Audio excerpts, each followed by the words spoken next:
আসসালামু আলাইকুম। RTD bright স্কুলের পক্ষ থেকে আরও একটি নতুন এপিসোডে তোমাদের স্বাগত জানাচ্ছি। আমি ইমদাদুল নাইম নিসান। আমি পড়াশোনা করছি বুয়েট কেমিক্যাল ইঞ্জিনিয়ারিং ডিপার্টমেন্টে এবং আমার কলেজ ছিল নটরডেম কলেজ। তো আজকে আমরা মূলত সূচক ও লগারিদম চ্যাপ্টারের সেকেন্ড লেকচার নিয়ে হাজির হয়েছি। এর আগে আমরা একটা লেকচারে সূচকের বেসিক ধারণাগুলো দিয়ে রেখেছিলাম। আজকে আমরা বাকি কিছু কনসেপ্ট ক্লিয়ার করে এরপর আমরা সরাসরি কিছু ম্যাথে চলে যাব। তোমাদের অনুশীলনী এবং উদাহরণের বেশ কিছু ম্যাথ সলভ করবো আজকে আমরা। এর পাশাপাশি আমরা কিছু স্পেশাল কনসেপ্টও তোমাদের সামনে ক্লিয়ার করব। তো কথা না বাড়িয়ে আমরা শুরু করতে পারি আজকের লেকচার। প্রথমেই তোমাদের জন্য উদাহরণের একটা ম্যাথ রাখা হয়েছে। খুব সম্ভবত এর আগের লেকচারে এই ম্যাথটি তোমাদের জন্য বাড়ির কাজ হিসেবে ছিল। তো চলো আমরা এটা সমাধান করার চেষ্টা করি।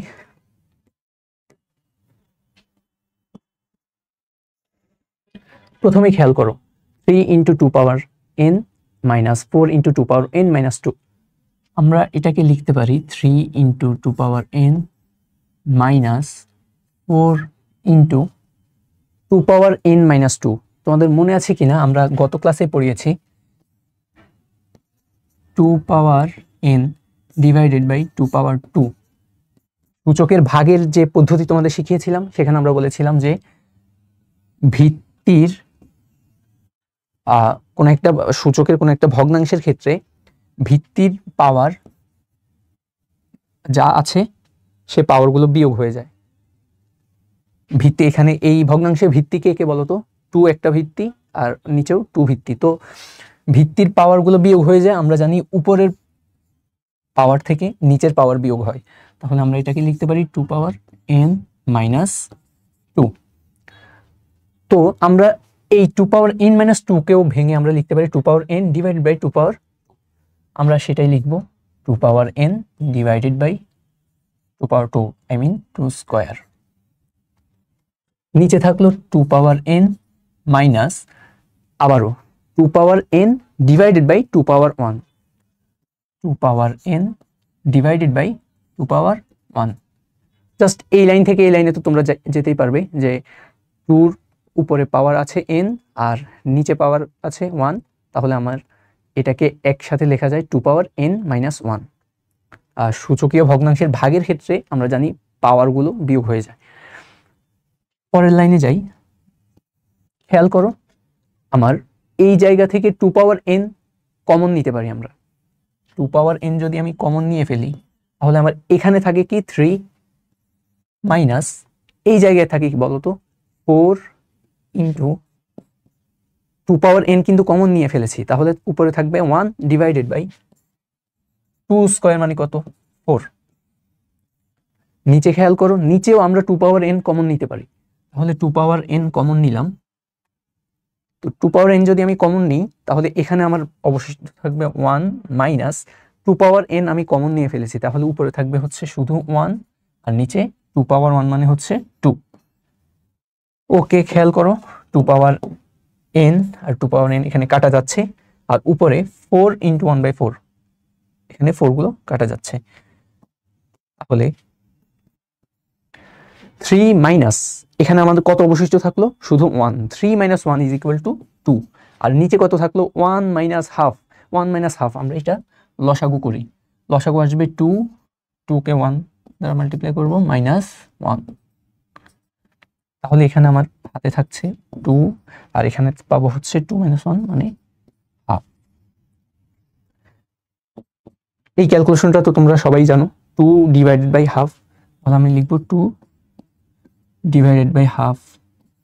আর আমরা জানি কি 2 ডিভাইড বাই হাফ এই ভাগ চিহ্নকে যদি আমি গুণ হিসেবে লিখি তাহলে আমার এই ভগ্নাংশটা উল্টে যাবে। মানে কোনো একটা ভগ্নাংশের আগে যদি একটা ভাগ চিহ্ন থাকে তাহলে আমি ভাগ চিহ্নকে গুণ দ্বারা প্রতিস্থাপিত করে সেই ভগ্নাংশটিকে উল্টিয়ে লিখতে পারি।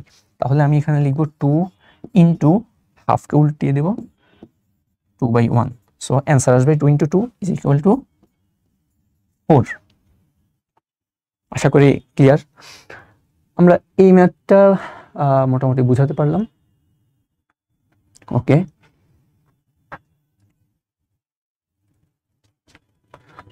পরের ম্যাথে যাই।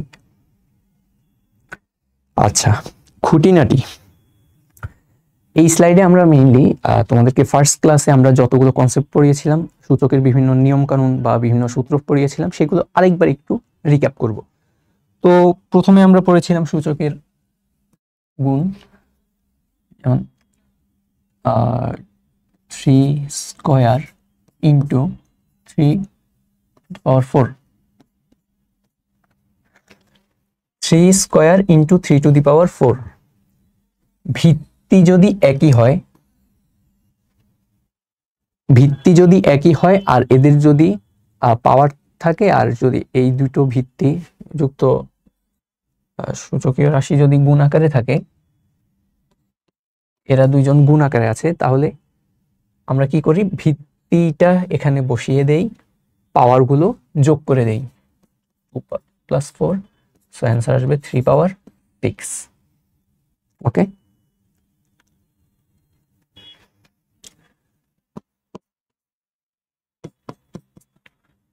Three square into 3^4 equal to হচ্ছে 3^6। তাহলে 3^6 কে আমি কি এভাবে লিখতে পারি না? এই 6 পাওয়ারটাকে আমি লিখব 2 + 4। তাহলে দেখো, সূচকের ক্ষেত্রে একটু আগে আমি যেই কাজটা করেছিলাম, এখন ঠিক উল্টো কাজটা করব। একটু আগে আমি দেখেছিলাম 3 এর পাওয়ার 2 ছিল, 4 ছিল, এরা দুইজন গুণ আকারে থাকার কারণে আমি 3 কে রেখে দিলাম ভিত্তি হিসেবে। দেখো, ভিত্তি কিন্তু একই ভিত্তি আছে, আর এদের উপর দুটো পাওয়ার আছে। তো আমরা কি করেছি, ভিত্তিটা একই রেখে পাওয়ারটা যোগ করে দিয়েছি। এখন আমরা জাস্ট 3^6 কে, এই পাওয়ার 6 যেটা, সেটাকে আমি ভেঙে 2 + 4 আকারে লিখলাম, জাস্ট আগের কাজটার সম্পূর্ণ বিপরীত। তাহলে আমি এই পাওয়ারগুলোকে আলাদা আলাদাভাবে 3 এর উপরে দিয়ে দিতে পারি, ইন্টু 3^4। দেখো, এই লাইন থেকে এই লাইনে আমরা একটু আগে এসেছিলাম, এখন জাস্ট উল্টোভাবে কাজ করছি। এই পদ্ধতিটা দেখানোর একটা উদ্দেশ্য আছে, তোমরা যখন সামনে সরল করো টাইপের ম্যাথগুলো করবা, তখন অনেক সময় তোমাকে এই এই সূচকগুলোকে ভেঙে ভেঙে আলাদা আলাদা করে লিখতে হতে পারে। তো আমি এজন্যই তোমাদেরকে জাস্ট এর উল্টো পদ্ধতিটা দেখিয়ে দিচ্ছি। তারপর আমরা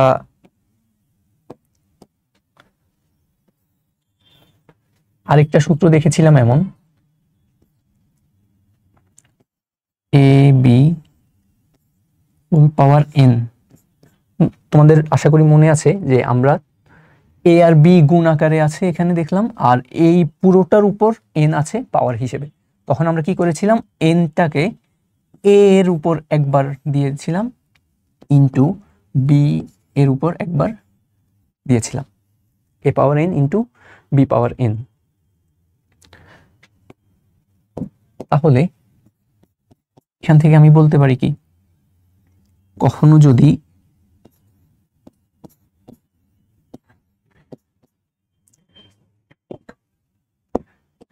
দুটো ভিন্ন ভিত্তি, খেয়াল করো এখানে আমার ভিত্তিগুলো আলাদা, আগেরটার সাথে তুলনা করো।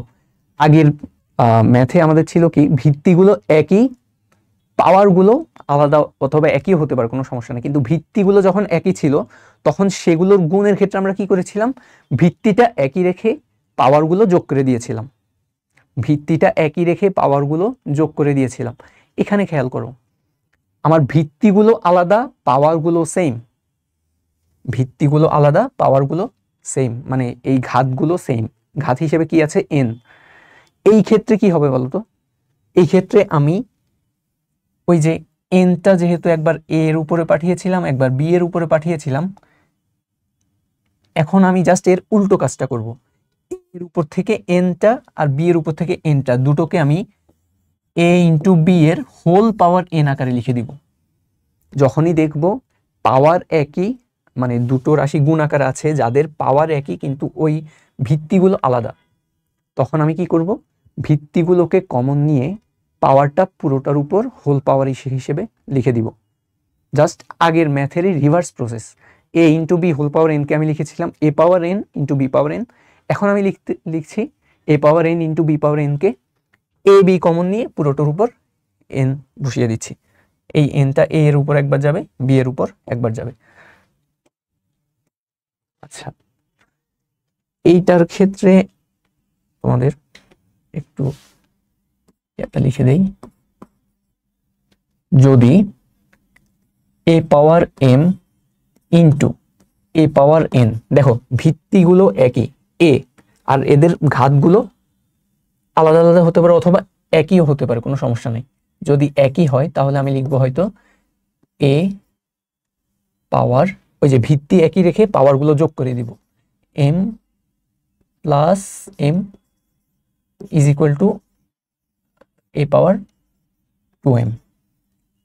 কিন্তু আমি একটা কমন ফরম্যাট দেখাতে চাচ্ছি তোমাদের, এখানে কোনো দুটোর পাওয়ার জাস্ট আমি তোমাদের দেখালাম আর কি, যে যদি পাওয়ারও একই হয় ভিত্তিও একই হয় তাহলে কেসটা কি হয়। কিন্তু সবসময় যে একই হবে পাওয়ার এমন তো কোনো কথা নাই, তোমার পাওয়ার আলাদাও হতে পারে। তো আলাদা যদি হয় তাহলে আমি লিখবো a power m into a power n equal to a power m plus n, আর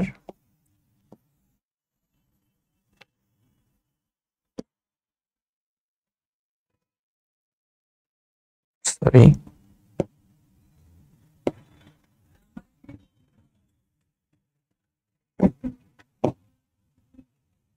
আচ্ছা,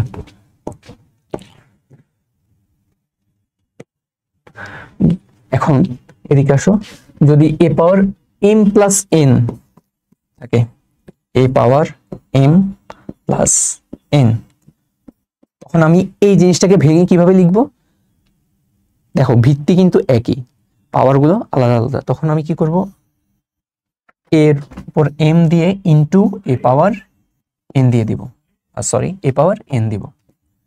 কারণ কি, এই যে এর ভিত্তি মানে ভিত্তি এটা থাকবে আর পাওয়ার m আর n যোগ হয়ে যাবে। ওকে, তারপর আমরা আরেকটা নিয়ম শিখেছিলাম, সেটা হচ্ছে ঋণাত্মক সূচক। আমাদের আশা করি মনে আছে ঋণাত্মক সূচক। ঋণাত্মক সূচক কেমন ছিল তোমার, 1/a power n is equal to a power minus n। এটা আমরা কিভাবে করেছিলাম মনে আছে তোমাদের, এই 1টাকে আমরা কি লিখতে পারি, a পাওয়ার 0, রাইট? তো তোমাদের আগের ক্লাসে খুব ভালোভাবে পড়িয়েছিলাম যে a পাওয়ার 0 ইকুয়াল টু 1। এই a এর ভ্যালু 0 ব্যতীত অন্য যে কোনো কিছু হতে পারে, 0 পাওয়ার 0 কখনোই হতে পারে না, 0 ব্যতীত অন্য যে কোনো কিছুই হতে পারে, এবং এই a এর ভ্যালু তুমি যেটাই বসাও তার পাওয়ার 0 হলে এর মান সবসময় 1 হবে। তো আর নিচে a পাওয়ার n এর ভ্যালু আসে কি, a পাওয়ার, আমরা জানি ভাগের ক্ষেত্রে উপরের সূচক থেকে নিচের সূচক বিয়োগ হয় ভিত্তি যখন একই থাকে, ভিত্তি যখন একই থাকে a আর, তো এখানে আমার পাওয়ার 0 minus n is equal to a power minus n, right? তাহলে 1/a পাওয়ার n কে আমি লিখলাম a পাওয়ার মাইনাস n। তাহলে এখন থেকে তুমি যেখানেই দেখবা যে 1/a পাওয়ার, সরি যেখানেই দেখবে যে তুমি a পাওয়ার মাইনাস n আছে, এটাকে চোখ বন্ধ করে তুমি লিখে ফেলবা 1/a পাওয়ার n, রাইট?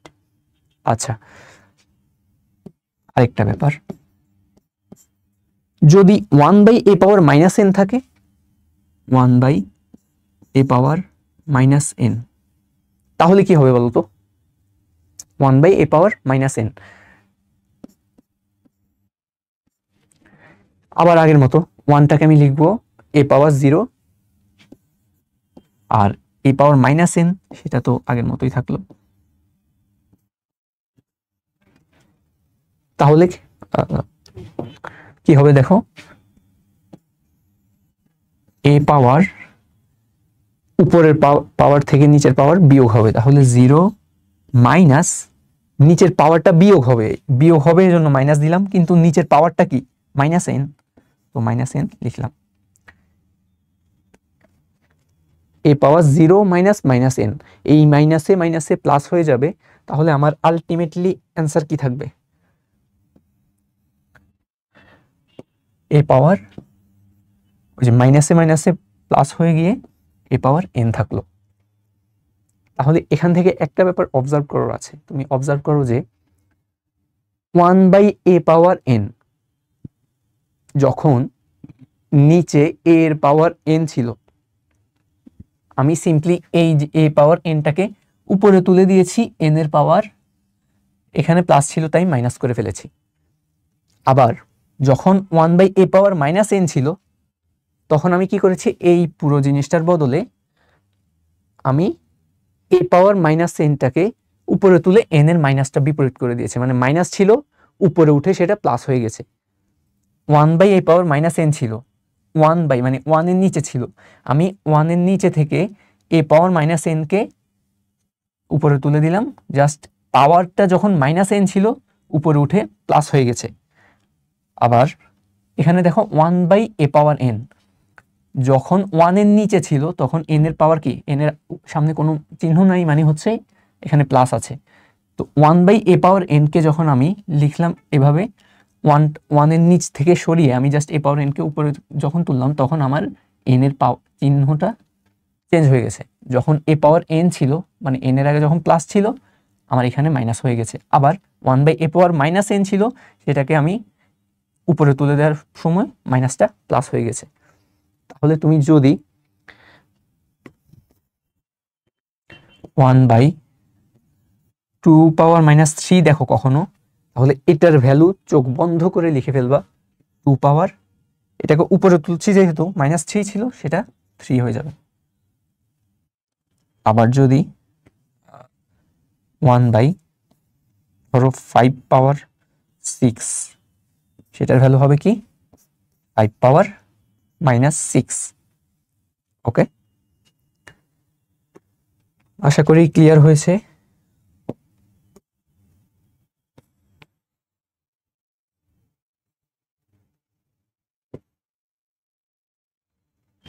ওকে, তো আমরা পরের স্লাইডে যেতে পারি।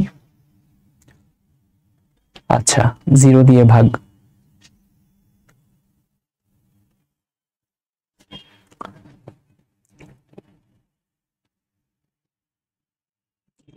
খুঁটিনাটি টপিকে আরেকটা ব্যাপার একটু দেখিয়ে নিই তোমাদের, এটা হচ্ছে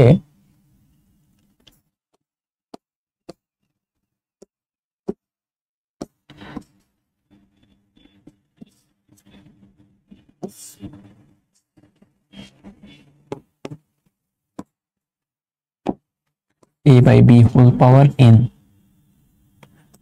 এটার ভ্যালু আমরা কি লিখেছিলাম মনে আছে তোমাদের? ভিত্তিগুলোর উপর এই পাওয়ারটা আলাদা আলাদা ভাবে বসে যাবে, a power n divided by b power n।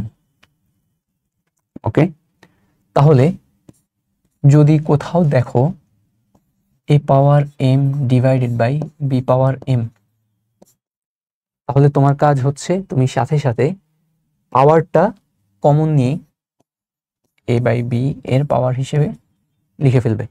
Just উপরের কাজটারই অপোজিট কাজটা আমরা করলাম।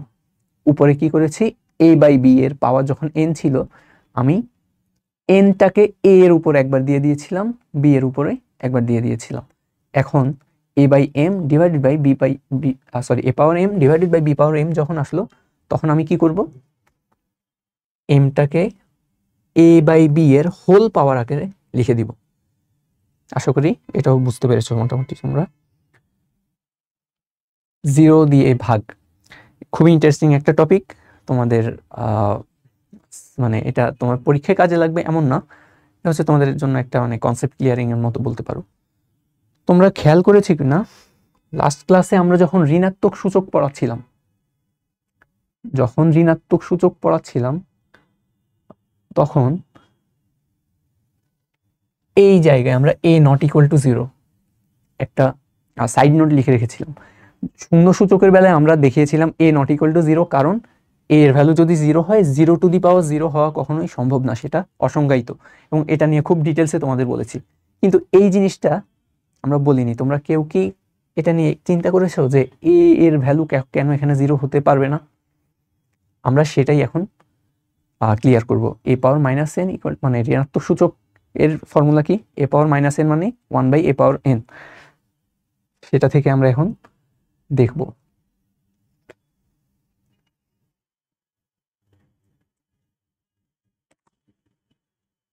ওকে,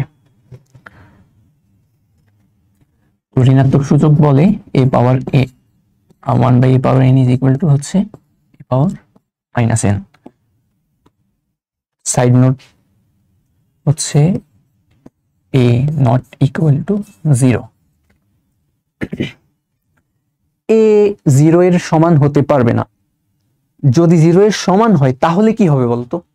একটু চিন্তা করো। আমরা ধরো a এর ভ্যালু এখানে 0 হবে না, আমাদেরকে একটা নিষেধাজ্ঞা দিয়ে দিল। আমরা a এর ভ্যালু 0ই ধরে নিলাম, আমাদের যেটা মানা করেছে আমরা সেটাই করলাম। ওই যে ছোট বাচ্চাদের বলে না যে তোমরা এখানে যেও না, এই কাজটা করো না, তখন ছোট বাচ্চারা কি করে? তারা সবার আগে ওই কাজটাই করে বসে। আমাদের যেহেতু মানা করেছে a সমান 0 ধরতে পারবে না, চলো আমরা একটু সবার আগে 0 ধরেই দেখি আসলে কি হয়। ওই যে একটু 0 ধরে দেখি কেমন লাগে নাকি। a এর ভ্যালু যদি 0 হয় তাহলে আমি লিখতে পারি 1/0 to the power n, 0 to the power n। আচ্ছা,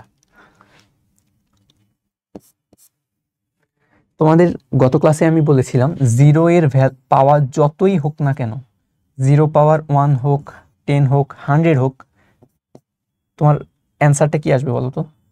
0 ইন্টু 0, এভাবে 10 বা 0 গুণ। 10 বা 0 গুণ থাকার তো দরকারই নেই। কোনো একটা রাশির সাথে বা কোনো কিছুর সাথে যদি একবার 0 গুণ হয়, সেই ফলাফলটা কি হয়ে যায়? 0 হয়ে যায় না? এটা তো আমরা সবাই জানি। তাহলে আমার 0 পাওয়ার 10 থাকুক কিংবা 0 পাওয়ার 20 থাকুক, যত ইচ্ছা তত থাকুক, আমরা জানি যে কোনো একটা রাশির সাথে 0 যদি একবারও গুণ থাকে, পুরো রাশির মান 0 হয়ে যায়। তাহলে 0-র উপর যদি 10 থাকে, n থাকে, 0-র উপর n না থেকে m থাকুক, যাই থাকুক, এই নিচে এই ভ্যালুটা কি হয়ে যাবে?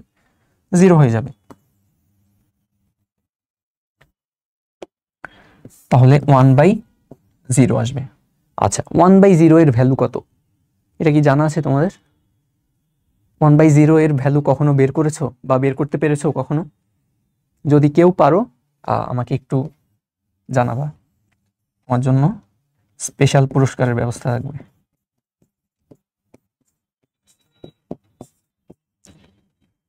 আচ্ছা, আমাদের কি বলছে a এর ভ্যালু 0 হতে পারবে না। যদি a এর ভ্যালু 0 হয়ে যায় আমরা দেখতে পাচ্ছি কি 1/0 চলে আসবে। 1/0 এটার সাথে এদের মানে গণিতবিদদের মানে ঝামেলাটা কি? ওনারা কেন চাচ্ছে না যে 1 এর নিচে 0 আসুক? 1 এর নিচে 0 আসলে ওনাদের সমস্যাটা কি? আমরা একটু নিজেরা চিন্তা করি।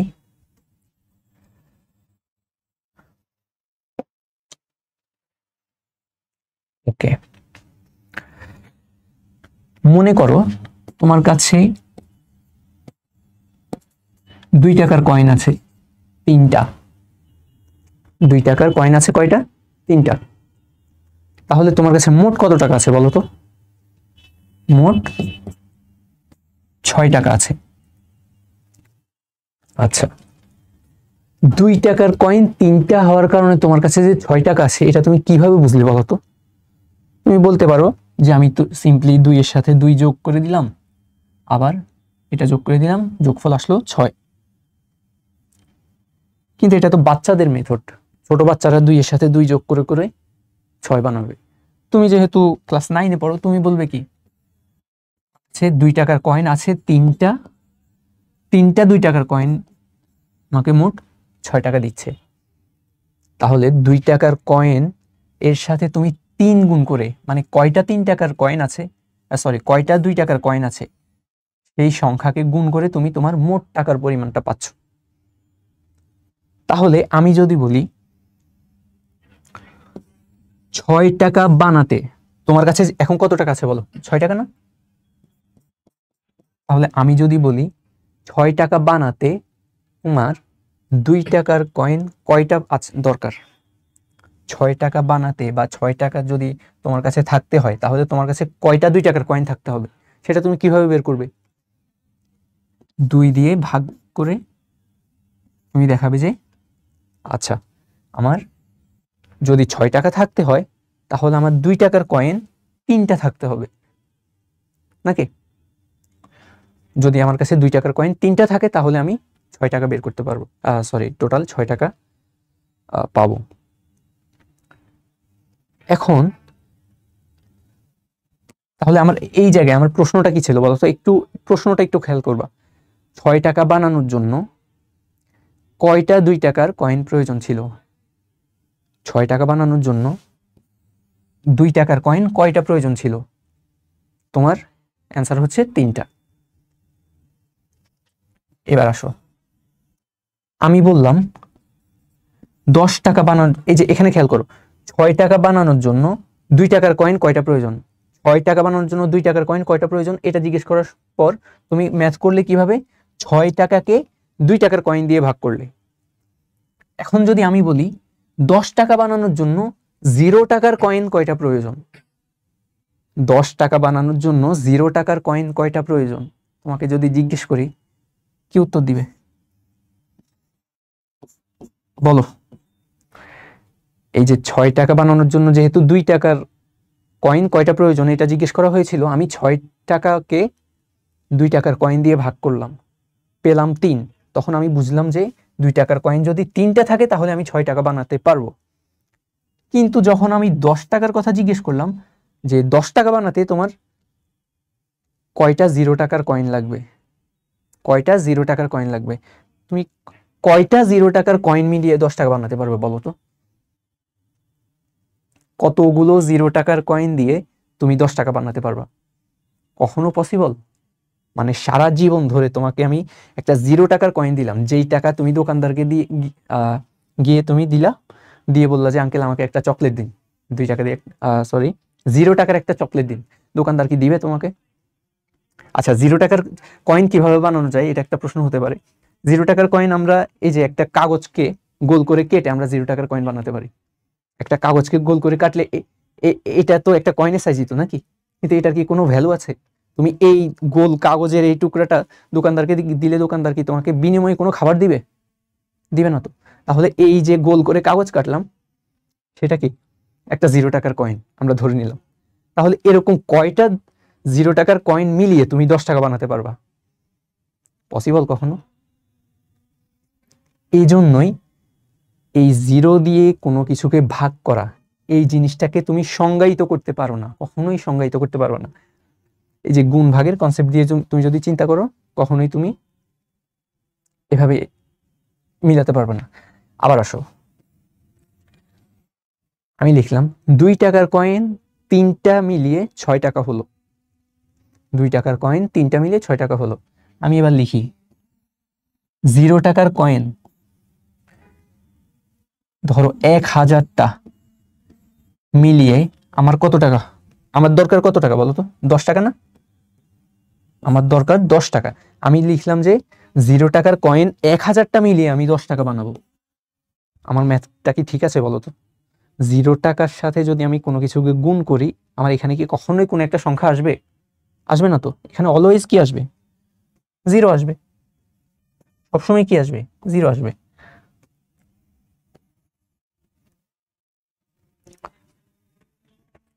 তাহলে দেখো 3 ইন্টু 2 ইজ ইকুয়াল টু ছিল হচ্ছে 6। তো আমি কি করলাম? লিখলাম 3 ইকুয়াল টু হচ্ছে 6 ডিভাইডেড বাই 2 নাকি? খুবই স্বাভাবিক। কিন্তু 0 এর ক্ষেত্রে আমি মনে করো আমি আচ্ছা 6কেই ধরো 0 দিয়ে ভাগ করলাম, 6কে ধরো 0 দিয়ে ভাগ করলাম, ভাগফল কত হবে সেটাই আমার কোশ্চেন ছিল প্রথমে না? প্রথমে আমি তোমাদের জিজ্ঞেস করেছিলাম কি 0 দিয়ে কোনো কিছুকে ভাগ করলে ভাগফল কত আসে? আমরা মনে করি ভাগফল আসে x। আমরা ধরে নিলাম যে কোনো 6কে 0 দিয়ে ভাগ দিলে, অথবা 6 না, যে কোনো সংখ্যাকে 0 দিয়ে ভাগ দিলে আমরা ধরে নিলাম যে আমাদের ফলাফল কিছু একটা আসবে, কিছু একটা আসবে, এবং সেটাকে আমি ধরে নিলাম x। তাহলে দেখো এখানে খেয়াল করো 3 ইজ ইকুয়াল টু আমরা লিখেছিলাম 6/2, 6/2 ইকুয়াল টু লিখেছিলাম 3।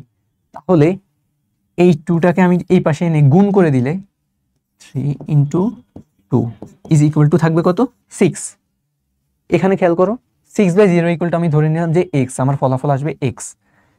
তাহলে আমি এই ম্যাথের মতোই এখানে আমি এই 0টাকে ওখানে গুণ করে দিতে চাচ্ছি। তাহলে আমার আসবে কি 6 ইকুয়াল টু 0টা ওখানে গিয়ে গুণ হয়ে যাবে 0 ইন্টু x। এই x এর ভ্যালু তুমি যতই বসাও না কেন, 0-র সাথে যদি x গুণ করো কখনোই কি তোমার 6 আসবে? কখনো 6 আসবে? কখনো আসবে না। 0 ইন্টু x এই এক্স এর ভ্যালু তুমি যা ইচ্ছে তা বসাও, তোমার এই পুরোটার ভ্যালু আসবে 0, কিন্তু আমরা দেখতে পাচ্ছি আসতেছে কত 6। আবার 6ই যে আসবে সবসময় এমন কোনো কথা নাই। মনে করো তুমি 10 দিয়ে 0কে ভাগ দিলে, আচ্ছা 10কে 0 দিয়ে ভাগ দিলে, আমি ধরে নিলাম যে ফলাফল আসবে x। তাহলে এখানে আমি লিখতে পারি 10 ইকুয়াল টু কি 0 ইন্টু এক্স। আবার একই অবস্থা, 0 দিয়ে x কে গুণ করলে কি আসবে 0ই তো আসবে, কিন্তু আমার এখানে দেখাচ্ছে 10। 3কে 0 দিয়ে ভাগ দিয়ে দেখি একই, 0 ইন্টু এক্স ইকুয়াল টু আসবে 3। তাহলে দেখো 0-র সাথে আমি মানে 10কে যদি 0 দিয়ে ভাগ দিই আমি ধরে নিলাম ফলাফল x, 6কে 0 দিয়ে ভাগ দিয়ে আমি ধরে নিলাম x, মানে কিছু একটা ফলাফল আসবে ধরে নিলাম। কিন্তু 0 দিয়ে আমি যখনই x কে গুণ করছি বা কিছু একটা গুণ করছি আমার ফলাফল সবসময় আসবে 0, সবসময় 0 আসবে, কিন্তু আমার ম্যাথমেটিক্যালি আমাকে দেখাচ্ছে কি ফলাফল 0 আসছে না। তাহলে আমি যে 0 দিয়ে ভাগ করলাম এটা কি আদৌ ভ্যালিড? 0 দিয়ে কি কোনো কিছুকে ভাগ করা যাবে? একটু আগে কয়েনের যে উদাহরণ দিয়েছিলাম সেটা দিয়ে চিন্তা করতে পারো, 0 দিয়ে কোনো কিছুকে ভাগ করা যায় না। এই জন্যই আমাদের ঋণাত্মক ভগ্নাংশে একটা সাইড নোটে লিখে দেওয়া হয়েছিল যে তোমার a এর ভ্যালু কখনো 0 হতে পারবে না, কারণ a এর ভ্যালু যদি 0 হয় আমরা একটু আগে দেখলাম যে 1/0 চলে আসে। 1/0 এর কোনো ভ্যালু এক্সিস্ট, মানে এক্সাক্ট কোনো ভ্যালু তুমি পাবা না।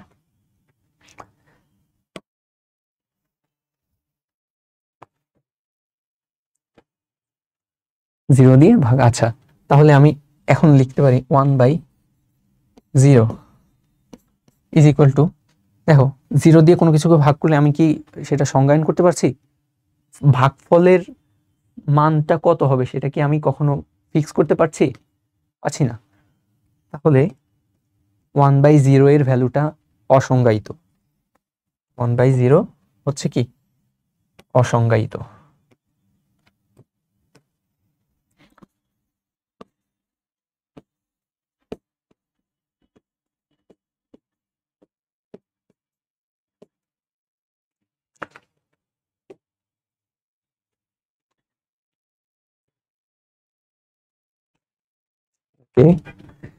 আশা করি কনসেপ্টটা ক্লিয়ার হয়েছে তোমাদের সাথে। তাহলে এখন থেকে যদি কোথাও দেখো যে 1 বাই কোন একটা রাশি আছে, মনে করো 1/x এমন একটা রাশি আছে, তাহলে তুমি অবশ্যই এখানে ডিফাইন করে দিবা যে x এর ভ্যালু কখনো 0 হবে না, 1/0 হতে পারে না, এই জন্য x এর ভ্যালু এখানে 0 হতে পারবে না। আবার আসো, মানে এই কোনো কিছুকে যেহেতু 0 দ্বারা ভাগ করা যায় না, তার মানে কি নিচে 0 থাকতে পারবে না, আমি এই জায়গায় 0 বসাতে পারবো না, এটা হচ্ছে আমার সিদ্ধান্ত।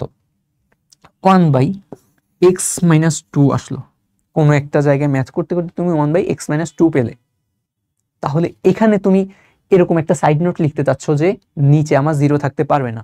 নিচে 0 থাকতে পারবে না সেটাকে তুমি এই জায়গায় লিখবা কিভাবে, এখানে লিখবা কিভাবে? খেয়াল করো তো, আমার নিচে যদি 0 আসতে হয় তাহলে x-2 এর ভ্যালু কত হতে হবে বলতো? 0। এই x-2 এর মান যদি 0 হয়ে যায় তাহলে আমি 1/0 পেয়ে যাব, যেটা আমার সম্ভব না। তখন আমি বলে দিব যে 1/0 হওয়া সম্ভব না, এই জায়গায় আমার 0 হওয়া সম্ভব না। তো এই জায়গায় যদি 0 হওয়া সম্ভব না হয় আমি প্রথমে বলবো x-2 0 হতে পারবে না, x-2 0 হতে পারবে না, কারণ x-2 যেহেতু হরে আছে, নিচে আছে, তো নিচে কখনো 0 বসতে পারে না, এই জন্য আমি লিখলাম x-2 0 হতে পারে না। x-2 যদি 0 হতে না পারে, তুমি এখানে খেয়াল করো তো x এর কোন মানের জন্য নিচে 0 আসবে বলো তো? 2 বিয়োগ আছে, কত থেকে 2 বিয়োগ দিলে ফলাফল 0 আসে বলো তো? x এর মান যদি 2 হয় তাহলে 2 থেকে 2 বিয়োগ দিলে ফলাফল কি চলে আসবে? 0 হয়ে চলে আসবে না? তাহলে x এর মানটা কি হতে পারবে না বলো তো? x নট ইকুয়াল টু -2, 2 পাশে গিয়ে +2 হয়ে যাবে, x not equal to 2। x এর মান যদি 2 হয় তাহলে আমি 2 থেকে 2 বিয়োগ দিয়ে নিচে ফলাফল 0 চলে আসবে, যেটা সম্ভব না, 1/0 চলে আসবে, অসংজ্ঞায়িত চলে আসবে। এর জন্য আমি সাইড নোটে বলে দিব x not equal to 2। Okay, আশা করি ক্লিয়ার হয়েছে। ওকে, পরবর্তীতে আমরা দেখতে পাচ্ছি কি a is greater than 0, a not equal to 1 শর্তে a power x equal to a power y হলে এক্স ইকুয়াল টু ওয়াই। এখানেও বোঝার ব্যাপার আছে কিছু, চলো বোঝার চেষ্টা করি। প্রথমে ক নাম্বার দেখো, এ ইজ গ্রেটার দেন 0 মানে এ 0 থেকে বড় হবে, এ 1 হতে পারবে না, এই শর্তে a power x equal to a power y হলে এক্স ইকুয়াল টু ওয়াই হবে। প্রথমে আমরা একটু দেখি এর মান 0 থেকে বড় হতে হবে কেন, এর মান 1 এর সমান হতে পারবে না কেন। আমরা এই স্লাইডে দেখি ক, a power x equal to a power y. আচ্ছা মনে করো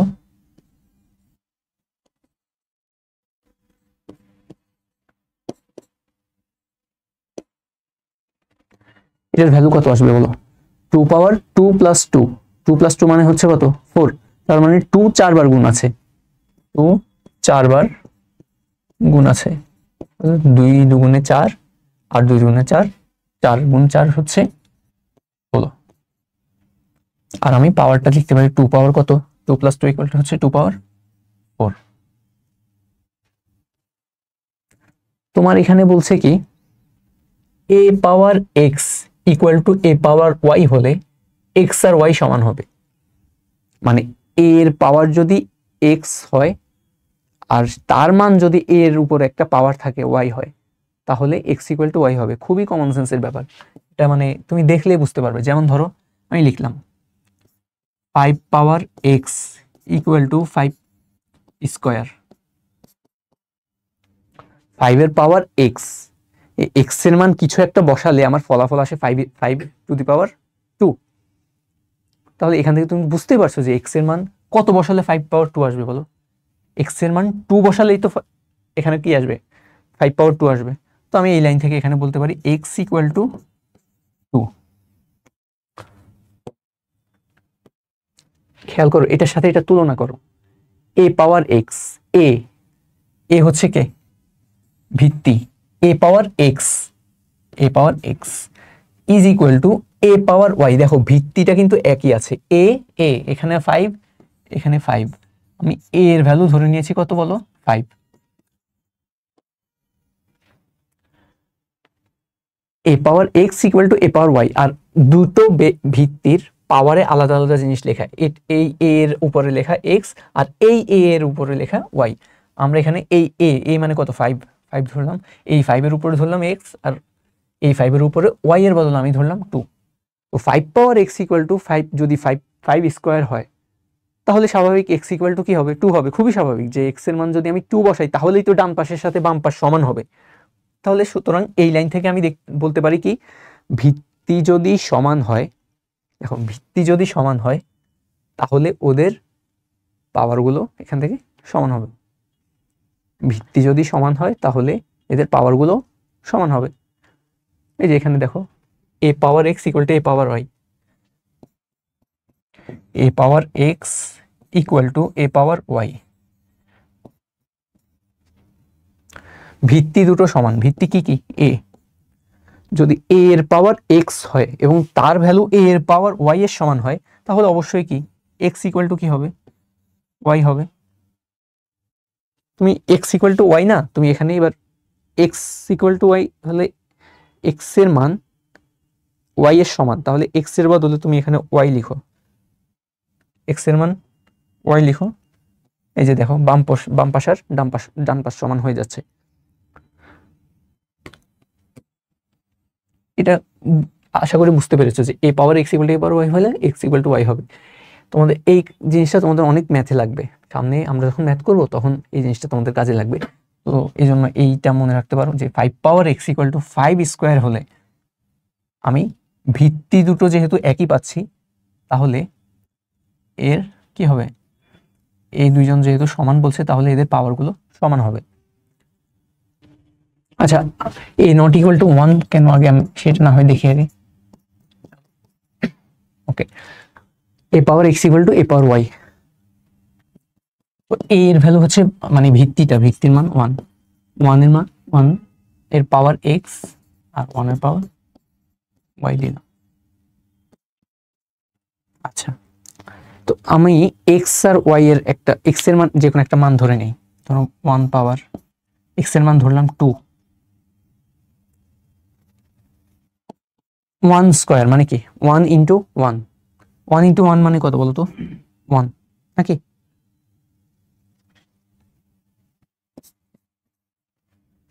ওয়ান পাওয়ার ওয়াই এটাতে ধরো আমি 3 ধরলাম, 1 পাওয়ার 3 এর ভ্যালু কত হবে বলতো? 1ই তো হবে নাকি? 1 পাওয়ার 3 মানে কি 1 3 বার গুণ আছে, 1 ইন্টু 1 ইন্টু 1, তাহলে 1 কে যদি আমি 3 বার গুণ করি আমার ফলাফল কি আসছে 1 আসছে। এখানে খেয়াল করো তো, এখানে বলা হচ্ছে ভিত্তি যদি একই হয়, মানে এ আর এ এই দুটো ভিত্তি যদি একই হয়, এই ভিত্তিটা কি 1, আমি 1 ধরে নিলাম। 1 power x equal to 1 power y হলে এক্স সমান ওয়াই হবে, এটা বলছে ওরা। কিন্তু 1টা ওরা এখানে সাইড নোটে লিখে রাখছে যে মানে ভিত্তি 1 হতে পারবে না। আচ্ছা, এর ভ্যালু যদি 1 হয়, 1 এর উপরে আমি পাওয়ার ধরে নিলাম 2, 1 স্কোয়ার মানে কত 1। এই জায়গায় দেখো ওয়াই এর ভ্যালু তো আমি কত 3 4 5 ধরতে পারি না, ওয়াই এর ভ্যালু ধরে নাও আমি 5 ধরলাম। 1 পাওয়ার 5 সমান কত 1 ইন্টু 1 ইন্টু 1 ইন্টু 1 ইন্টু 1, মানে 1 5 বার গুণ আছে। 1 যদি 5 বার গুণ থাকে তাহলে ফলাফল কত আসবে 1 ইন্টু 1, 5 বার গুণ করলে কি ফলাফল তো 1ই আসবে সবসময়। খেয়াল করো 1 পাওয়ার 2 সমান 1, আবার 1 পাওয়ার 5 সমানও কি 1। তাহলে আমি কি এখান থেকে আমি কি এটা বলতে পারবো যে 1 এক্স এর ভ্যালু কত ছিল, এক্স এর মান 3, আর এখানে 1 পাওয়ার 5, দুটোর মানে কিন্তু 1, রাইট? 1 কিউব সমান 1 আর 1 পাওয়ার 5 সমান 1। এই লাইন থেকে ওরা বলছে যে তাহলে পাওয়ার দুটো সমান হবে, এক্স ইকুয়াল টু ওয়াই হবে। তাহলে কি আমি এখান থেকে বলবো ইকুয়াল টু 5? আমি কি এটা বলবো? ঠিক আছে, কখনো সম্ভব? এটা কি কখনো সম্ভব বলো তো? তাহলে দেখো 1 এই জায়গায় এ এর ভ্যালু যদি 1 বসাও তাহলে তুমি কি পাচ্ছ, এই যে 3 সমান 5, অথবা অন্য কিছু হতে পারে, যে 1 পাওয়ার ধরো 1 স্কোয়ার ইকুয়াল টু ধরলাম 1 পাওয়ার 4। 1 স্কোয়ার মানে কি 1, আর 1 পাওয়ার 4 মানে কি 1ই তো। 1 কে 2 বার গুণ করলে যা আসবে, 1 কে 4 বার গুণ করলে কি আসবে তাই আসবে, 1ই আসবে। তাহলে যখন আমার ভিত্তির মান 1 ধরে নিব তখন আমি পাওয়ার যাই বসাই না কেন ফলাফল সবসময় 1ই আসে। তাহলে কি আমি এই পাওয়ারগুলোকে সমান বলতে পারবো? এই যে এক্স আর ওয়াই কে কি সমান বলতে পারবো? দেখো 1 স্কোয়ার বসালাম, 1 এর উপর যখন 2 বসালাম তখনও ফলাফল 1 আসে, 1 এর মান যখন 4 বসাই তখনও আমার ফলাফল 1ই আসে। তাহলে এই জায়গায় কি আমি বলতে পারবো 2 ইকুয়াল টু 4? এটা কি কখনো সম্ভব? যেহেতু সম্ভব না, এবং এর মান যদি আমি 1 ধরে নিই তখনই আমার এই সমস্যাটা হচ্ছে যে আমি পাওয়ার যাই বসাই ফলাফল 1 আসছে। তাহলে এই জায়গা থেকে এই যে আমরা a power x equal to a power y হলে আমরা ধরে নিয়েছিলাম, আমরা সিদ্ধান্ত নিয়েছিলাম যে এক্স সমান ওয়াই হবে। কিন্তু যখন এ এর ভ্যালু 1 বসাচ্ছি তখন 1 পাওয়ার এক্স মানে 1 পাওয়ার ধরো 2 বসালাম সমান সমান 1 পাওয়ার 4, ওয়াই এর ভ্যালু 4 ধরলাম। তাহলে এখান থেকে আমি কি এক্স ইকুয়াল টু ওয়াই মানে 2 ইকুয়াল টু 4 কি এটা কি লিখতে পারবো? 2 ইকুয়াল টু 4 কি সম্ভব? তাহলে দেখো যখন এ এর ভ্যালু মানে ভিত্তির ভ্যালু যখন 1 বসাই, ভিত্তির ভ্যালু 1 বসালেই আমার গণিতের মানে একটা খুবই বাজে একটা অবস্থা হয়ে যাচ্ছে। 2 ইকুয়াল টু 4 এটা কি কখনো সম্ভব? তাহলে যদি আমি এ এর ভ্যালু 1 ধরে নিই তাহলেই তো আমার এই ঝামেলাগুলো হচ্ছে। তাহলে খুব সিম্পল, আমি এ এর ভ্যালু 1 ধরতে পারবো না। এ এর ভ্যালু যদি 1 ধরাকে এড়িয়ে চলি তাহলে আমার এই ঝামেলাটা আর হচ্ছে না। আশা করি বুঝতে পেরেছো যে এ এর ভ্যালু কেন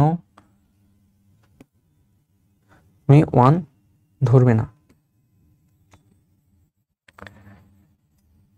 তাহলে সূচকের এই ফর্মুলার ক্ষেত্রে এই power x equal to power y হলে এক্স ইকুয়াল টু ওয়াই হবে, এটা তখনই যখন এ এর ভ্যালু 1 হবে না। আশা করি ক্লিয়ার হয়েছে। আর এখান থেকে ওই যে এই জিনিসটা তোমরা মনে রাখবা, এটা তোমাদের পরীক্ষায় লাগবে আর কি, যে 5 পাওয়ার এক্স সমান যদি 5 স্কোয়ার হয় তুমি বুঝতে পারছো যে 5 এর উপর কত বসালে এই এক্স এর জায়গায় কত বসালে সেটা ডান পাশে সমান হয়ে যাবে? 2 বসালে না? তাহলে আমি কি করব, 5 পাওয়ার x = 5/2 হলে আমি ভিত্তি যেহেতু একই আছে তাহলে আমি পাওয়ারগুলোর মধ্যে সম্পর্ক বসাই দিব, x = 2। এটা তোমাদের সামনে ম্যাথে কাজে লাগবে। এই ম্যাথটা আমরা করার চেষ্টা করি। দেখো এই জায়গায় খেয়াল করো তো, তোমার ভিত্তিগুলো যখন একই করতে পারলাম, আমি এই দুটো ভিত্তি যখন একই করতে পারলাম তখনই আমি সিদ্ধান্ত নিতে পারলাম যে ওকে, ভিত্তি দুটো যেহেতু একই তাহলে আমার পাওয়ারগুলোও একই হবে। ভিত্তি যেহেতু একই তাহলে আমার পাওয়ারগুলোও কি একই হবে। তাহলে এখানে দেখো তো, এখানে সমাধান করতে বলা হয়েছে, মানে এক্স এর মান বের করতে বলা হয়েছে। এখান থেকে আমি ভিত্তিগুলো একই করে সেখান থেকে এই পাওয়ারের বা সূচকের একটা সম্পর্ক বের করে সেখান থেকে এক্স এর মান বের করতে পেরেছি। এখানে দেখো আমার পাওয়ারে কে আছে, x + 1। তাহলে আমার এখান থেকে এক্স এর মানটাও তো বের করা লাগবে, কিন্তু এক্স আছে কি আকারে, পাওয়ার আকারে। তাহলে আমি পাওয়ারটাকে যদি একটা সম্পর্ক আকারে দেখাতে চাই, তাহলে আমার কি করতে হবে বলতো, এই দুটো পাশের ভিত্তি সমান করে দেখাতে হবে, রাইট? ভিত্তি যদি আমি সমান করে দেখাতে পারি তাহলে আমি বলতে পারবো ভিত্তি দুটো যেহেতু সমান তাহলে এই সূচকগুলো মানে পাওয়ারগুলো সমান হবে। তখন আমি এর পাওয়ার, এই পাশে উপরে পাওয়ারে কে এক্স সম্বলিত একটা রাশি আছে সেটার মান দেখাবো এই পাশের পাওয়ারটার সমান, সেখান থেকে আমি এক্স এর ভ্যালু বের করে ফেলতে পারবো। তাহলে এই টাইপের সমাধান করো টাইপের ম্যাথ যেখানে পাওয়ারে তোমার এক্স থাকবে, এই ধরনের ম্যাথগুলোতে তুমি কি করবে, সবসময় উভয় পাশে একটা সমান ভিত্তি আনার চেষ্টা করবে, চলো আমরা চেষ্টা করি।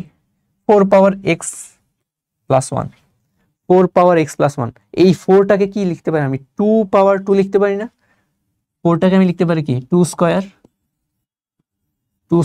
আচ্ছা একটু খেয়াল করো, শুধু 4 কে লিখলাম 2 স্কয়ার, কিন্তু 4 এর উপরে কি ছিল, x + 1 ছিল না?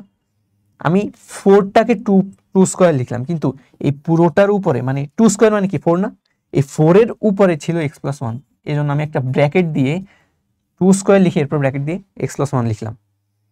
বুঝতে পেরেছো? 4 কে আমি লিখলাম হচ্ছে 2 স্কয়ার, কিন্তু আমার যেহেতু এই 4 পুরোটার উপরে x + 1 ছিল তাহলে 4 এর বদলে 2 স্কয়ার লিখেছিলাম, এই 2 স্কয়ার পুরোটার উপরে আমার x + 1 থাকবে, = 32।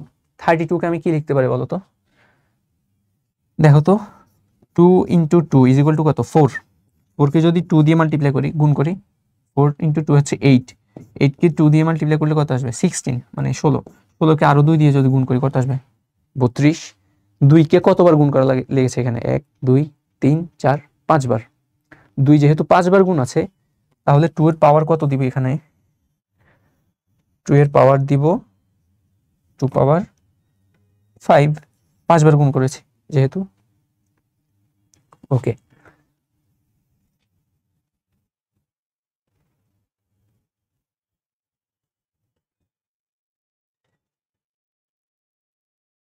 সরি,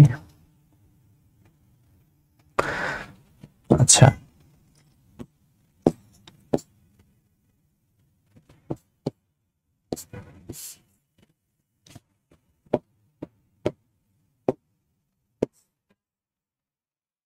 দেখো, 2 স্কয়ার আর হোল পাওয়ার x + 1, তোমাদের মনে আছে কিনা আমরা লাস্ট ক্লাসে দেখিয়েছিলাম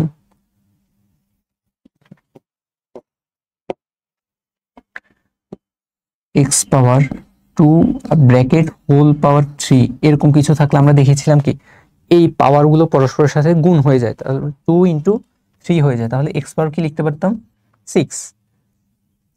এই জায়গায় কি হবে তাহলে বলো তো, এখানে আমি পাচ্ছি 2 পাওয়ার 2 হোল পাওয়ার x + 1, তাহলে আমি লিখব 2 পাওয়ার, এই 2টা ওই পাওয়ারগুলোর সাথে গুণ হয়ে যাবে, তাহলে 2x + 2, 2x + 2 = 2 পাওয়ার 5।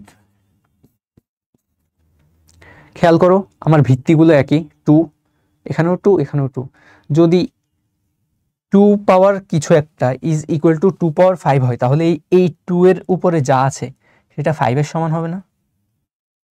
দেখো 2 পাওয়ার এই জায়গায় কিছু একটা আছে, তার ভ্যালু হচ্ছে 2 পাওয়ার 5, তার মানে এই জায়গায় 2 এর উপরে যা আছে তার মান যদি 5 হয় তাহলে আমি এই জিনিসটা ধরো এখানে মুছে আমি 5 লিখে দিলাম, তাহলে তো দুই পক্ষ সমান হয়ে যাচ্ছে নাকি? তাহলে 2x + 2 এর ভ্যালু কি হবে? যেহেতু ভিত্তি দুটো সমান, তাহলে 2x + 2 এর মান অবশ্যই কি এর পাওয়ারের সমান হবে, মানে 2x + 2 আসবে 5, 2x + 2 5। তাহলে এখান থেকে তুমি পাচ্ছ 2x = 5 - 2 মানে 3, সো x = 3/2, x এর মান 3/2। ওকে, আশা করি এই পর্যন্ত ক্লিয়ার সবার। আর তারপর কি আছে এখানে? a is greater than 0, b is greater than 0, x not equal to 0 শর্তে a power x equal to b power x হলে a equal to b। আচ্ছা, a power x equal to b power x হলে a equal to b। তাহলে এখানে এই শর্তের দিকে খেয়াল করো, আগের শর্তে ছিল ভিত্তিগুলো একই, তখন আমরা কি করেছিলাম যে এই পাওয়ারগুলো পরস্পর সমান হয় এই নির্দিষ্ট শর্তে। এখন দেখো a power x equal to b power x মানে কি, তোমার ভিত্তিগুলো আলাদা, এখানে ভিত্তি a এখানে ভিত্তি b, আর পাওয়ার হচ্ছে একই, পাওয়ারগুলো একই। তাহলে x উভয় পাশে হচ্ছে তোমার পাওয়ার হিসেবে আছে x, আর ভিত্তিগুলো আলাদা। তো যদি এটা হয় তাহলে বলা হয়েছে যেহেতু পাওয়ারগুলো একই, তাহলে ভিত্তিগুলো কি হবে? একই হবে। পাওয়ারগুলো যেহেতু একই বলা হয়েছে, তাহলে ভিত্তিগুলো একই হবে। চলো আমরা এটার একটু উদাহরণ দেই। পাওয়ারগুলো একই, ভিত্তিগুলো আলাদা, তাহলে আমি লিখলাম a cube is equal two ধরো 5 কিউব, লিখলাম a cube equal to 5 cube. দেখো তো, কোনো একটা সংখ্যাকে কিউব করলে সেটা 5 কে কিউব করার সমান হয়, তাহলে অবশ্যই এখানে কি 5 কে কিউব করা হচ্ছে না? দেখো তো, এই a এর জায়গায় a সমান যদি আমি 5 বসিয়ে দেই, তাহলে আমার কি বাম পক্ষ আর ডান পক্ষ সমান হচ্ছে না? তাহলে এখান থেকে আমি সহজে বলতে পারি, সুতরাং a ইকুয়াল টু কি 5।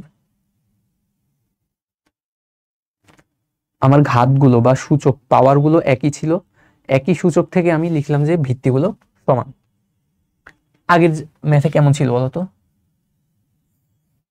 a power x equal to a পাওয়ার 2। তো এখান থেকে আমি বলতাম দেখো ভিত্তিগুলো একই, ভিত্তি একই, তাহলে পাওয়ার হবে কি x ইকুয়াল টু 2। শর্ত ছিল a হবে 0 থেকে বড়, a 1 হতে পারবে না, মানে ভিত্তি 1 হতে পারবে না। আর এখানে দেখো ওখানে আমার ভিত্তি একই ছিল, সুতরাং পাওয়ারগুলো সমান। এখানে আমার পাওয়ারগুলো একই ছিল, পাওয়ারগুলো একই, সুতরাং ভিত্তিগুলো সমান। এর ভ্যালু 5 বসালে 5 কিউব পাবা, বুঝাই যাচ্ছে তোমার। এখানে আমার শর্ত কি বলতো? ওই জায়গায় যেমন a এর ভ্যালু 0 থেকে বড় হতে হবে, 1 থেকে 1 হতে পারবে না, এখানে আমার শর্ত হচ্ছে এই যে ভিত্তিগুলো আছে না a, আর এখানে 5 তো আমি ধরে নিলাম 5 হচ্ছে কি ছিল, b ছিল না? এই যে দেখো a power x equal to b power x, পাওয়ার দুটো সেম, আর একটা ভিত্তি a একটা ভিত্তি b, তাহলে এখানে একটা ভিত্তি a ধরলাম আর একটা b হচ্ছে 5 ধরলাম। আমার এখানে কন্ডিশন হচ্ছে a এর ভ্যালু 0 থেকে বড় হতে হবে, b এর ভ্যালু 0 থেকে বড় হতে হবে, x not equal to 0, x 0 হতে পারবে না।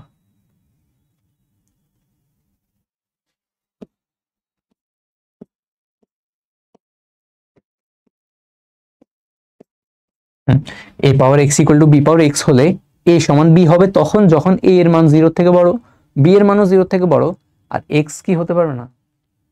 x কখনো 0 হতে পারবে না। আচ্ছা, x এর মান যদি 0 হয় তাহলে সমস্যাটা কি বলতো? একটু চিন্তা করো, x এর মান যদি আমার 0 হয়, x এর মান যদি 0 হয় তাহলে আমি এই পাশে বাম পাশে কি পাবো? দেখো a power 0, a power 0 equal to কি 1। x এর এই পাওয়ারটা যদি 0 হয় তাহলে কি ফলাফল সামথিং পাওয়ার 0 সমান কি 1। ধরো a এর মান ধরলাম 5, x এর মান 0 যদি হয় তাহলে 5 পাওয়ার 0 সমান কি হবে 1। বি এর মান যদি আমি 6 ধরি, 6 পাওয়ার 0 ইকুয়াল টু কি হবে? এই যে বি এর মান 6 ধরলাম, আর এক্স বলছে 0 হতে পারবে না, আমরা এক্স এর মান 0 ধরে নিলাম। 6 পাওয়ার 0 ইকুয়াল টু কি আসবে? 1। দেখো 5 পাওয়ার 0 ইকুয়াল টু 1, 5 পাওয়ার, এই যে এক্স এর মান 0 দিলাম, 5 পাওয়ার 0 ইকুয়াল টু 1, আর বি এর মান ধরলাম 6 পাওয়ার 0 ইজ ইকুয়াল টু 1। তাহলে এ এর পাওয়ার এক্স, বি এর পাওয়ারও এক্স হলে এ সমান বি হবে। তাহলে এখান থেকে 5 এর পাওয়ারও 0, 6 এর পাওয়ারও 0, তাহলে কি আমি এখান থেকে লিখতে পারবো নাকি 5 ইকুয়াল টু 6? এটা কি সম্ভব? 5 ইকুয়াল টু 6 তো কখনোই হতে পারে না। তো 5 ইকুয়াল টু 6 এমন একটা অদ্ভুত একটা মান কখন আসছে বলতো? যখন আমি এই ফর্মুলায় এক্স এর মান আমি যখন 0 ধরে নিচ্ছি, এক্স এর মান যদি 0 হয়ে যায় তখন কি হয় বলতো? এই যে এ পাওয়ার 0 ইকুয়াল টু 1 হয়, বি পাওয়ার 0 ইকুয়াল টু কি 1 হয়, এবং এ এর মান তুমি যেটাই বসাবে, এখানে 5 বসাও, 6 বসাও, তার পাওয়ার 0 হলে 1ই তো আসবে। তাহলে 1, আর এখানে বি এর ভ্যালু ধরো 1000 বসালা, 1000 পাওয়ার এক্স এর মান যদি 0 বসায় দাও, 1000 পাওয়ার 0 ইকুয়াল টু কি আসবে? 1 আসবে। তো এখানে এ এর ভ্যালু তুমি 5 বসালা, আর বি এর ভ্যালু তুমি এখানে ধরো 1000 বসালা। তো 5 পাওয়ার 0 ইকুয়াল টু 1 বাম পাশে, ডান পাশে 1000 পাওয়ার 0 ইকুয়াল টু কি 1। তাহলে তোমার এই লাইনে স্যাটিসফাই হলো যে হ্যাঁ 1, বাম পাশেও 1 পেলে, ডান পাশেও 1 পেলে। কিন্তু এখান থেকে কি তুমি বলতে পারবে যে এ ইকুয়াল টু বি যেহেতু, তাহলে 5 ইকুয়াল টু 1000, এটা কি বলা সম্ভব? এটা কি কখনো গণিতে কি কখনো এটা সম্ভব হয়? তাহলে এক্স এর মান যখন 0 হয়ে যায় তখনই আমরা এই ঝামেলাটায় পড়ছি। তাই এক্স এর মান 0 হতে পারবে না। এ এর ভ্যালু 0 থেকে বড়, বি এর ভ্যালু 0 থেকে বড়, এটা কেন? এটা নিয়ে একটু চিন্তা করি, চলো।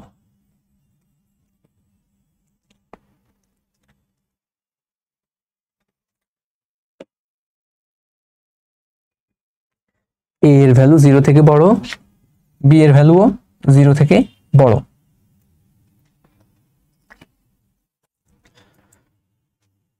ওকে, এর ভ্যালু বলছে 0 থেকে বড় হতে হবে, আমি এর ভ্যালু 0 থেকে বড় ধরলাম না, মনে করো আমি ধরলাম -2, বি এর ভ্যালু -2 ধরলাম। ওকে, আর এক্স এর পাওয়ার, এক্স এর মান ধরো আমি 2 ধরলাম, আর বি এর মান আমি ধরলাম 2। দেখো a power x equal to b power x, মানে পাওয়ার গুলো কি এক্স এক্স, তো আমি পাওয়ার দুটোকেই ধরলাম সমান। ওই যে এক্স যেহেতু সমান, তাহলে আমি এখানে পাওয়ার ধরলাম সমান, সেখানে আমি 2 না ধরে এটাকে 3 ধরি।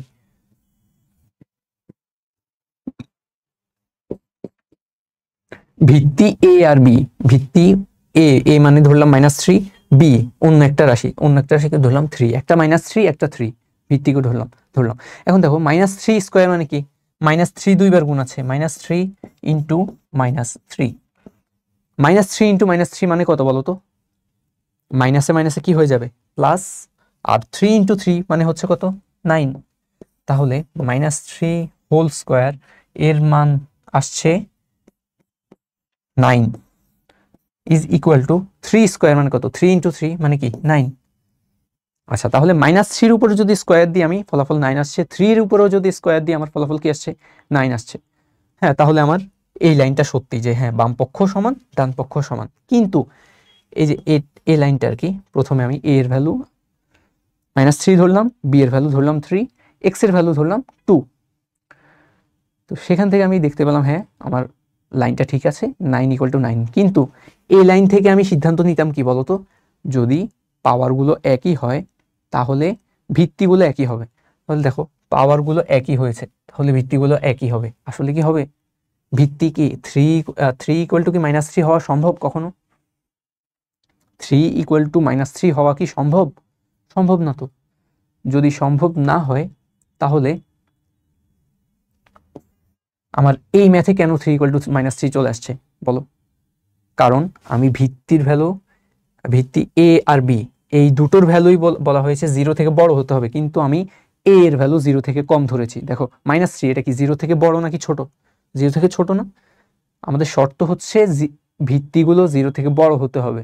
কিন্তু আমি 0 থেকে ছোট ধরার কারণে আমার এখানে ফলাফল আসছে কি, ফলাফল আসছে যে 3 ইকুয়াল টু মাইনাস 3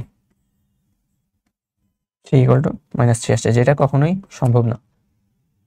তাহলে এই ধরনের ঝামেলা এড়ানোর জন্য, মানে তোমার পাওয়ার একই হলে ভিত্তিগুলো একই হবে, পাওয়ার একই হলে ভিত্তিগুলো এই যে একই হবে, এটা তখনই সম্ভব যখন ভিত্তির ভ্যালু 0 থেকে বড় হবে, প্রথম ভিত্তির ভ্যালুও 0 থেকে বড় হবে, দ্বিতীয় ভিত্তির ভ্যালুও 0 থেকে বড় হবে।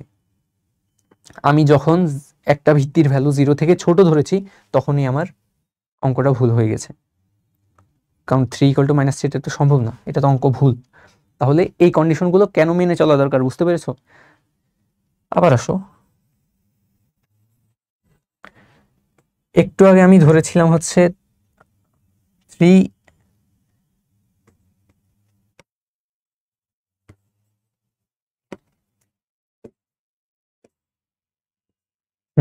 একটু আগে আমি a এর ভ্যালু মাইনাস 3 ধরেছিলাম, এখন ধরো a এর ভ্যালু আমি 3 রাখলাম কিন্তু b এর ভ্যালু আমি মাইনাস 3 ধরলাম। b এর ভ্যালু বলা হয়েছে 0 থেকে বড় ধরতে, কিন্তু না, আমি 0 থেকে ছোট ধরলাম, মাইনাস 3 ধরলাম। এখনো কি একই কাহিনী না? দেখো তো, 3 স্কোয়ার মানে কি 9 is equal two minus 3 square মানে কি 9, তার মানে আমার এই লাইনটা ওকে। তো বলা হয়েছে যে a পাওয়ার x সমান যদি b পাওয়ার x হয়, মানে পাওয়ারগুলো যদি সমান হয় তাহলে ভিত্তিগুলোও সমান হবে, এই যে এখানে, সুতরাং a সমান b হবে। কিন্তু এই জায়গায় কি আমি ভিত্তিগুলো সমান পাচ্ছি? দেখো ভিত্তিগুলো কি আমার পাওয়ারগুলো একই, 2 ইকুয়াল টু 2, কিন্তু সেখান থেকে কি আমি সিদ্ধান্ত নিতে পারি যে 3 ইকুয়াল টু মাইনাস 3, ভিত্তিগুলো একই? এটা কি সম্ভব? সম্ভব না। তাহলে তোমার এই ভিত্তির মান, b নামক ভিত্তিটার মান আমি 0 থেকে ছোট ধরার কারণে, ছোট হওয়ার কারণেই আমার এই ম্যাথটা ভুল হচ্ছে। যখন ভিত্তিগুলোর মান 0 থেকে বড় হবে, ভিত্তিগুলোর মান যখন 0 থেকে বড় হবে আর x এর মান 0 হবে না, কেবল তখনই আমি এই পাওয়ারগুলো একই হলে ভিত্তিকে সমান বলতে পারবো। এটার একটা উদাহরণ দেই, শেষ।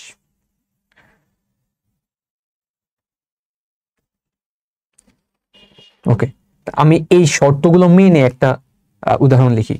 a এর মান 0 থেকে বড় হতে হবে, কিন্তু x এর মান 0 হতে পারবে না, মানে পাওয়ারটা 0 হতে পারবে না। তাহলে পাওয়ার আমি 2 নিলাম, a এর মান 0 থেকে বড় যে কোনো ইচ্ছা একটা নিলাম, আমি 10 নিলাম, ইজ ইকুয়াল টু, এরপর বলা হচ্ছে কি b পাওয়ার, আচ্ছা a ইকুয়াল টু, মানে a power x equal to b power x হলে x, মানে ঘাতগুলো সমান হলে ভিত্তিগুলো সমান হবে। তাহলে দেখো 10 square is equal two x পাওয়ার ধরলাম, তো ওই যে পাওয়ার দুটো সমান, তাহলে এখান থেকে আমি কি লিখতে পারবো? দেখো 10 square equal to x square, 10 square equal to x square, 10 square মানে কত? 100। তাহলে এখানে দেখো x এর মান আমি কত বসালে এই জিনিসটা, এই পাশ আর এই পাশ সমান হয়ে যাবে? x এর জায়গায় যদি আমি 10 বসাই তাহলে তো কি এই দুইটা সমান হয়ে যাবে। তাহলে আমি এখান থেকে লিখতে পারবো x ইকুয়াল টু 10। তার মানে ঘাতগুলো সমান হলে ভিত্তিগুলো সমান হবে, তবে শর্ত হচ্ছে ভিত্তিগুলোর মান 0 থেকে বড় হতে হবে, পাওয়ার x এর মান 0 এর সমান হতে পারবে না। তো আশা করি এই খুঁটিনাটি বিষয়গুলো তোমাদের কাছে মোটামুটি ক্লিয়ার। আচ্ছা, এটা আমি রেখে দেই, 10 স্কোয়ার ইকুয়াল টু স্কোয়ার। ওকে, উদাহরণ একটা ম্যাথ আমি করে দিচ্ছি। দেখাও যে এটা সমান এটা। তো বাম পক্ষে খেয়াল করো, a power p whole power q minus 4 q minus r।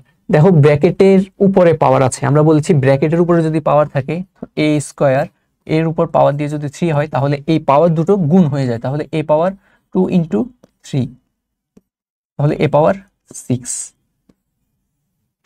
এখান থেকে আরেকটা ব্যাপার মনে রাখবা তোমরা,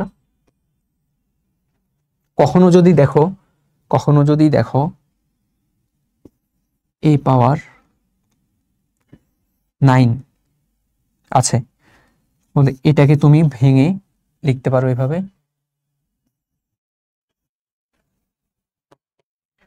a পাওয়ার 3 ইন্টু 3 সমান তোমার অঙ্ক করার সুবিধার্থে তুমি এটাকে ভেঙে এভাবে লিখতে পারো। দেখো 3 আর 3 যেহেতু গুণ আছে, তাহলে আমি কি এটাকে ব্র্যাকেট দিয়ে হোল পাওয়ার 3 আকারে লিখতে পারি না? 3 ব্র্যাকেট দিয়ে এর উপর হোল পাওয়ার 3। আমার অঙ্ক করার সুবিধার জন্য আমি যে কোনো সময় এই সূত্র অ্যাপ্লাই করব।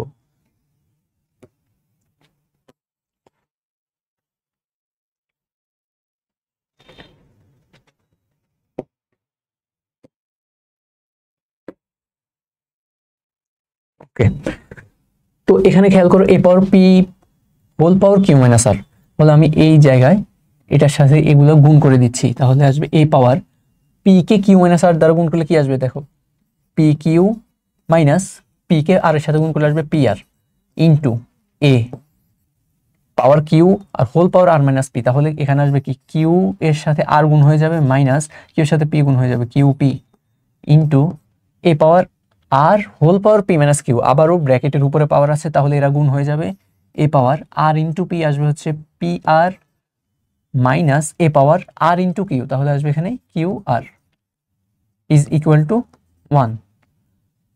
ও সরি, এটা আমাকে দেখাতে বলছে, তাহলে এটা আমি নিব হচ্ছে লেফট হ্যান্ড সাইড, এটা আমার লেফট হ্যান্ড সাইড, বাম পক্ষ আর কি, এটা আমার বাম পক্ষ, আমি বাম পক্ষ এর মান বের করছি। আচ্ছা, এবার দেখো ভিত্তি সেম এ এ এ এ এ এ তিনবার ভিত্তিকে গুণ করা হচ্ছে, তাহলে আমরা জানি কি ভিত্তি একই হলে পাওয়ারগুলো কি হয়ে যায়, এগুলো যেহেতু গুণ আকার আছে তাহলে পাওয়ারগুলো যোগ হয়ে যাবে, তাহলে পি কিউ মাইনাস পি আর প্লাস, এবার এই পাওয়ারটা Q R minus QP, QP মানে হচ্ছে আমি পি কিউ লিখতে পারি, পি কিউ ইন্টু এ পাওয়ার পি আর মাইনাস কিউ আছে না, তাহলে এই ভিত্তি একই এ আর পাওয়ারগুলো যোগ হয়ে যাবে পি আর মাইনাস কিউ আর। এটা একটু দেখাই যে এ কিউব ইন্টু এ স্কোয়ার ইন্টু এ পাওয়ার 5, এমন থাকলে আমরা কি করি, যেহেতু তিনটারই ভিত্তি একই তাহলে আমি ভিত্তি এ কে লিখি আর পাওয়ারগুলো কি করে যোগ করে দেই 3 + 2 + 5, ঠিক একই কাজই করেছি এখানে আমি। তো খেয়াল করো তো এই যে plus P Q minus P Q এরা কাটা চলে যাচ্ছে না, plus P R minus P R এরা কাটা চলে যাচ্ছে না, plus Q R minus Q R এরাও কাটা চলে যাচ্ছে। দেখো সব P Q minus P Q equal to 0, P R minus P R equal to 0 আর Q R minus Q R equal to 0, তাহলে আমার উপরে থাকছে কি শুধু 0 থাকছে না, উপরে এ পাওয়ার উপরে থাকছে কিছুই থাকছে না, তার মানে শুধু 0 থাকছে। আর এ পাওয়ার 0 এর ভ্যালু কত আমরা সবাই জানি, এ পাওয়ার 0 ইকুয়াল টু 1। দেখো আমার ডান পক্ষে সমান হয়ে গেছে, ডান পক্ষ মানে তুমি রাইট হ্যান্ড সাইড, তো বাম পক্ষ সমান ডান পক্ষ দেখানো হলো, দেখাতে বলেছে দেখানো হলো।